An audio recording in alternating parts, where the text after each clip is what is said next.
The office lights were still on when Lena Chen checked the time on her phone. 9:47 p.m. Almost everyone had gone home. Only the soft hum of computers and the faint smell of cold coffee remained. Lena rubbed her eyes and stared at the screen in front of her. The marketing proposal she had worked on for 3 weeks was finally done. It wasn't perfect, but it was honest. It was hers. She clicked save and leaned back in her chair. Done, she whispered to herself. Lena liked quiet moments like this. No pressure. No smiling. No pretending. Just her and her thoughts. Her phone vibrated. A message from Mai. You still at the office? Don't die there. I'm already on my second bowl of noodles. Lena smiled faintly and typed back. Almost done. Go home safe. She stood up, stretched, and began packing her bag. As she reached for her USB drive, she noticed something odd. Her email was still open. Not the proposal, another thread. The subject line caught her attention. Revised campaign plan, final version. Her heart skipped. That was the name of her project. Slowly, Lena sat back down. She clicked the email. It had been sent an hour ago, from Evan Lee. Attached was a file. Her file. Her fingers went cold. She opened the attachment. The pages loaded one by one. The structure was the same. The ideas were the same. Even some of her phrasing was still there, only slightly polished, just enough to look original. At the bottom of the email, Evan had written, "This version is stronger and more strategic. I believe it better represents the team's direction." Team's direction. Lena stared at the words until they blurred. Evan was her senior. Her mentor. Her closest friend in the company. The one who had encouraged her to share freely and trust the process. The one who had asked for her draft last week, saying he wanted to give feedback. Feedback. Her chest tightened. She checked the recipient list. Department heads. Management. The client. Everyone. Lena closed her eyes. So this was how it felt. Not loud. Not dramatic. Just quiet, sharp, and deep, like stepping on glass you didn't see. She stood up abruptly, her chair scraping against the floor. Her legs felt weak, but she forced herself to walk. She went straight to Evan's desk. Empty. Clean. As if nothing had happened. Of course. He had already left. Her phone vibrated again. Another message, this time from a colleague group chat. Wow, Evan really saved the project. Yeah, management seems impressed. Good thing he stepped in before it fell apart. Lena turned off her phone. For a moment, anger rose in her chest, hot and heavy. She imagined confronting Evan. Throwing evidence at his face. Exposing him in front of everyone. Watching him panic. That was the story people expected. She could already hear Mai's voice. You can't let this slide. She could imagine her brother Victor saying, fight back. Don't be weak. Lena pressed her hand against her chest. Her heart was beating too fast. But beneath the anger, something else was growing. Tiredness. A deep, bone-level exhaustion she couldn't explain. She looked around the office. The glass walls. The bright posters about teamwork and growth. The place where she had stayed late so many nights, believing effort would protect her. For the first time, she felt trapped. Not by Evan. By the story itself. If she fought, this would drag on. Meetings. Arguments. Proof. Whispers. Sides taken. Even if she won, she would still lose something, peace, trust, herself. Lena picked up her bag. She didn't confront anyone. She didn't send emails. She didn't make calls. She simply walked out. The elevator ride down felt longer than usual. Her reflection in the metal doors looked calm, almost too calm. But her eyes were empty. Outside, the city was alive. Cars passed. Lights blinked. People laughed as they walked by, unaware that a small story had just broken inside someone. Lena walked aimlessly, letting the noise wash over her. Her phone rang. Evan. She stared at the screen. For a second, she considered answering. Maybe he would explain. Maybe he would apologize. Maybe this was all a misunderstanding. Then she imagined his voice, smooth, reasonable, careful. She imagined herself doubting her own pain. She didn't answer. The phone stopped ringing. Lena exhaled slowly. "I don't want to play anymore," she said softly, to no one. She didn't know what she would do next. She didn't have a plan. She only knew one thing. If she stayed, this story would eat her alive. She kept walking, disappearing into the crowd, while behind her, unseen and unnoticed, the story continued without her, already beginning to crack. Lena did not sleep that night. She lay on her bed, fully dressed, staring at the ceiling while the city outside slowly went quiet. Every few minutes, her phone lit up. Messages. Missed calls. Notifications she refused to open. She wasn't afraid of what they said.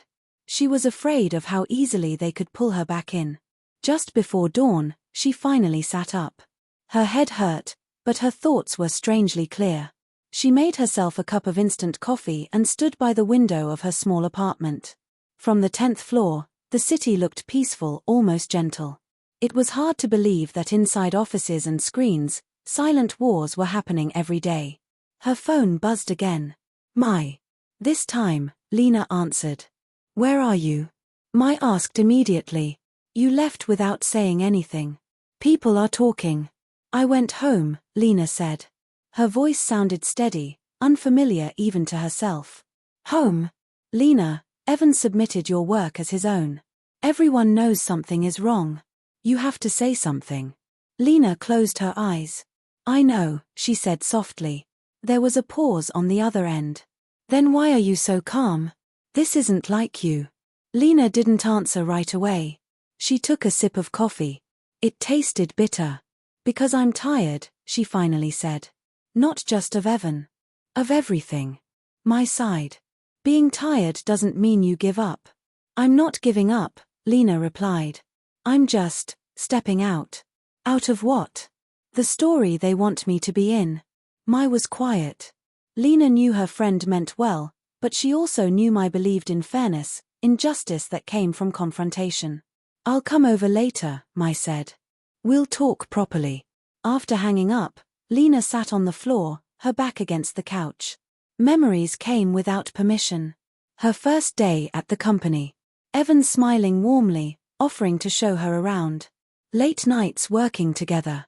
Coffee breaks where he listened to her dreams seriously, nodding as if they mattered. "You're talented," he had said once. "But you need to be careful. People take advantage of kindness." She almost laughed at that memory. At noon, her doorbell rang. It wasn't Mai. It was Victor. Her older brother stood outside with a paper bag and a worried frown. "You didn't answer my calls."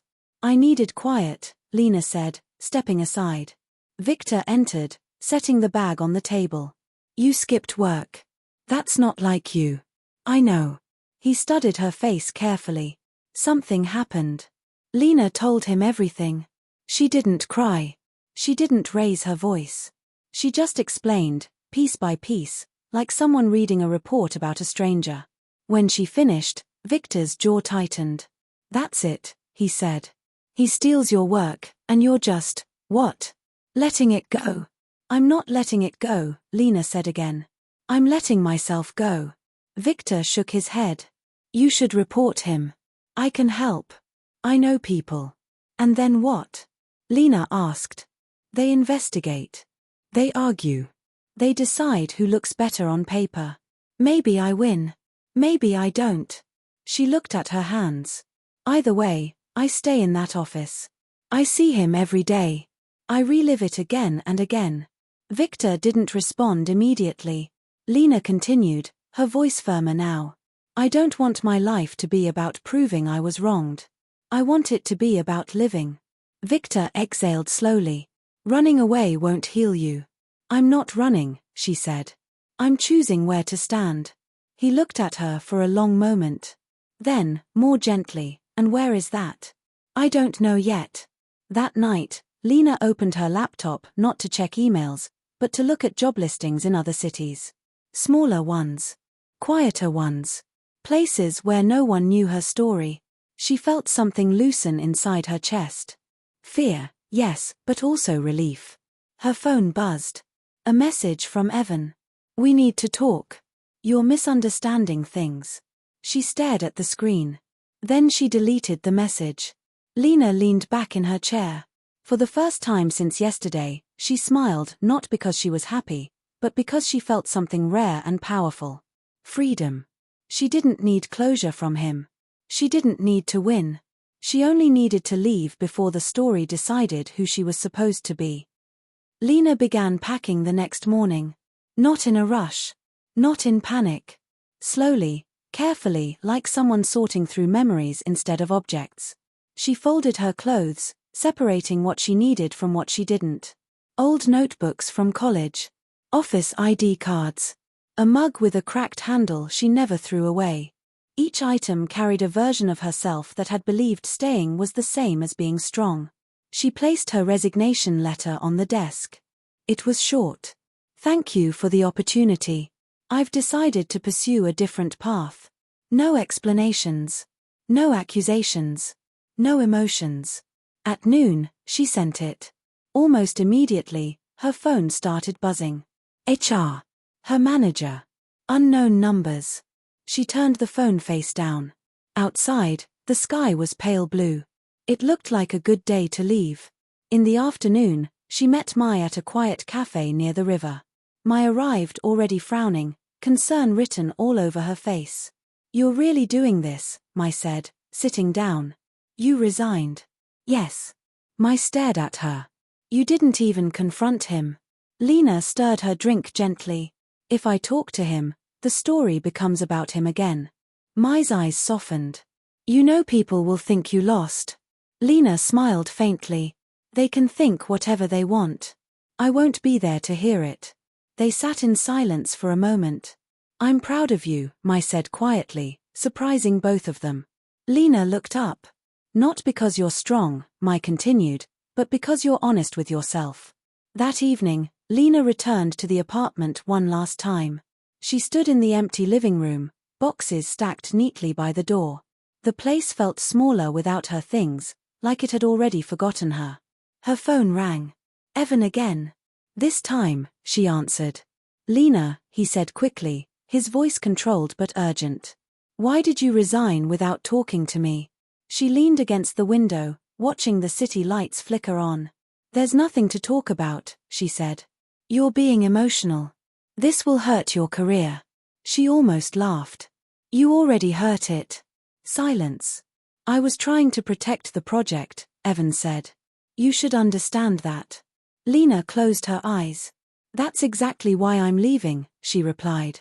"Because you don't understand." She ended the call. No anger. No victory. Just finality. Later that night, Victor drove her to the station. The platform was crowded, people pulling luggage, saying hurried goodbyes. "You can still change your mind," Victor said. Lena shook her head. "If I stay, I'll become someone I don't like." He nodded slowly. "Then go. But don't disappear completely." She smiled. "I won't." The train arrived with a loud hiss. Lena stepped inside, placing her bag overhead. As the train began to move, she looked out the window. The city slid past buildings, lights, memories. She didn't wave goodbye. She didn't look back. In an office far away, Evan sat at his desk, staring at an empty chair. The story continued. But Lena was no longer in it. The city Lena arrived in did not rush. The train stopped at a small station surrounded by low buildings and trees just beginning to turn yellow. There were no glass towers, no glowing billboards. Only quiet streets and people who walked as if they had time. Lena stepped down with her suitcase and breathed in. The air felt different. Lighter. Her new apartment was modest, a one-bedroom on the third floor of an old building. The landlord, an elderly woman named Mrs. Park, handed her the keys with a warm smile. "You're here alone?" Mrs. Park asked. "Yes," Lena replied. "That's good," the woman said kindly. "This city is good for people who need rest." Lena didn't know why, but her throat tightened. That first night, she slept deeply. No dreams. No alarms. No sudden fear that she had missed something important.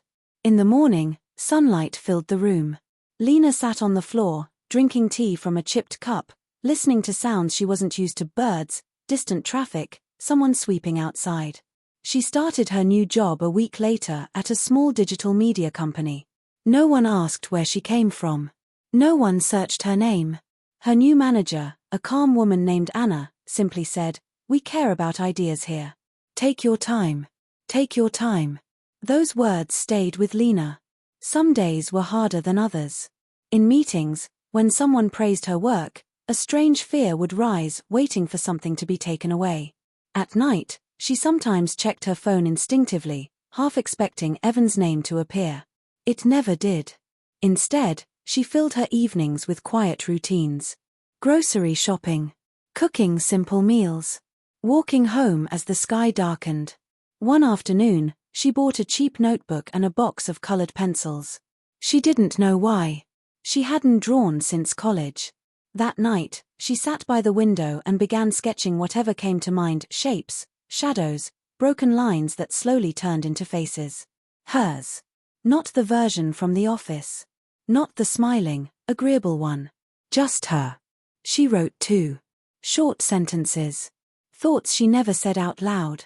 "I thought staying meant strength. Leaving felt like failure. But breathing feels like winning." Weeks passed. Lena learned the rhythm of the city. The coffee shop that remembered her order. The park bench that caught the afternoon sun. The bookstore where she spent entire Sundays without speaking to anyone. Sometimes loneliness crept in, quiet and sharp. On those days, she reminded herself that loneliness was honest. It didn't pretend to be anything else. One evening, Mai called. "You sound different," Mai said. "Calmer." "I am," Lena replied. "Still healing. But calmer." "I told people you moved for yourself," Mai said. "Some didn't understand." "That's okay," Lena said gently. "They don't need to." After the call, Lena stood on her balcony, watching the lights turn on one by one. For the first time, she didn't feel like she was waiting for something to happen. She was already living. In the old city, meetings continued. Projects moved forward. Evan's name appeared on new emails, new plans. But one story was missing. And no one noticed its silence more than the one who had expected her to fight. Lena closed her notebook, a small smile forming. Some stories were never meant to be finished. They were meant to be left behind. The past did not disappear all at once. It returned in small, quiet ways. Sometimes it was a familiar phrase used by a colleague that reminded Lena of Evan's voice. Sometimes it was the sound of an email notification that made her heart jump before she remembered no one here took from her. One evening, as rain tapped gently against her window, Lena's phone buzzed with a notification she hadn't seen in weeks. Unknown number. She didn't need to open it to know. She sat on the edge of the bed for a long moment before unlocking her phone. "I heard you moved. I just want to understand why you left like that." No name. No apology. Lena stared at the message. Her chest tightened, not with anger, but with something more dangerous. Doubt. What if she had explained better? What if she had stayed just a little longer? What if leaving really was cowardice? She placed the phone face down. Outside, the rain grew heavier. Lena stood and walked to the mirror. She studied her reflection carefully. Her face looked healthier now. Her eyes clearer. The constant tension in her shoulders was gone. "This is why," she whispered. She didn't reply. The next day at work, Anna asked Lena to lead a small project. Nothing dramatic. Just trust, given easily. Lena hesitated before agreeing, old instincts whispering warnings. But she said yes. As the week passed, she poured herself into the work, not obsessively, not desperately. Just steadily. When she shared her ideas, they stayed hers. When she received feedback, it was honest, not calculated. One afternoon, Mai arrived unexpectedly, dragging a suitcase behind her. "You didn't think I'd let you heal alone, did you?" Mai said, grinning. They spent the weekend wandering the city, eating street food, sitting by the river, talking about nothing and everything. You know, Mai said one night, lying on the floor and staring at the ceiling, people still talk about what happened. But the story feels unfinished. Lena smiled. That's because it is. Does that bother you? Lena thought for a moment. No. I used to think closure came from answers. Now I think it comes from distance. Mai turned to look at her. You really changed. I didn't, Lena said softly. I just stopped shrinking. After Mai left, Lena felt a familiar loneliness, but it didn't scare her anymore. She had learned how to sit with it. How to let it pass. Another message came days later. I never meant to hurt you. This time, Lena deleted it without reading twice. She opened her notebook instead. She had filled more than half of it now, drawings, thoughts, small truths. On the last page, she wrote, "Some people only feel powerful when you stay." She closed the notebook and placed it on the shelf. In the old city, Evan stared at his screen long after the office lights turned off. Projects succeeded. Promotions came. But the silence she left behind followed him everywhere, an empty space where conflict should have been, where victory should have tasted sweet. It didn't. In her quiet apartment, Lena brewed tea and watched the rain stop. For the first time, the past felt small. Not because it didn't matter, but because it no longer controlled the shape of her days. She turned off the light, knowing something she hadn't known before. Healing wasn't loud. It was choosing not to answer. Spring arrived without asking permission. Lena noticed it one morning on her way to work, when the trees along the street had begun to bloom. Pale pink petals fell onto the sidewalk, soft and careless. She stopped walking, just for a moment, and let one land on her sleeve. It felt like a reward she hadn't chased. Life had settled into a gentle rhythm. Workdays were steady, not overwhelming. Evenings were hers. She cooked more now, experimented with flavors, sometimes failed and laughed alone in the kitchen. On weekends, she visited the park with her sketchbook, drawing people who didn't know her name and didn't need to. One afternoon, Anna stopped by her desk. "There's a local art space looking for small digital exhibits," Anna said. "Your visuals, would you like to try?" Lena froze for a second. The old fear stirred, the memory of her work being taken, reshaped, claimed. Then she inhaled. "Yes," she said. "I would." The project was simple. Personal. Lena chose to call it unfinished. Sketches of half-formed figures. Words written and crossed out. Empty spaces where faces should have been. No explanations. When the exhibit opened, it didn't draw a crowd. Just a few people. Quiet ones. But someone stood in front of her work for a long time, then turned to her and said, "It feels peaceful." Lena smiled. That was enough. That evening, she received a message from Victor. "Mom says you sound happy. I think you are too." She replied with a photo of the blooming trees. "I am. Tell her I'm okay." In the old city, things continued as they always did. Meetings. Deadlines. Achievements. Evan received another promotion. People congratulated him. But sometimes, late at night, he opened old files. Drafts with Lena's notes still hidden in the margins. Ideas that had once come alive because someone else believed in them.